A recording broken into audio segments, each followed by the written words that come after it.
So mag-unbox tayo ngayon ng Hirono Road Journal series. So ito yung mga makukuha mo sa side.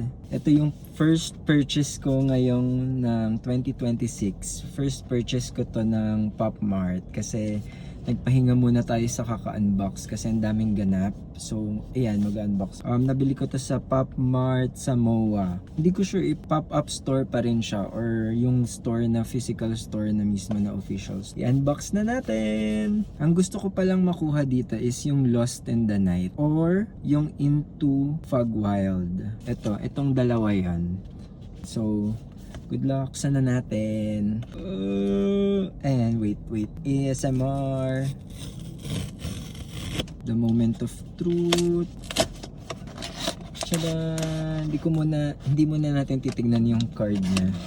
Nalaglag. Hindi pa nang makuha. Hindi muna natin siya here. Oh my god! Wait, baligtad ba siya? Oh my god! Yung nakuha ata natin is yung Lost in the Wild. Ay, Lost in the Night pala. Lost in the Night pala. Nakuha natin ng Pryo. Wait, para sure i-check natin. Oo nga, yung Lost in the Night. Swerte. Nakuha natin siya. Ang cute. So, ayan. Plush series siya na pwedeng keychain. So, ayan lang. Thanks for watching.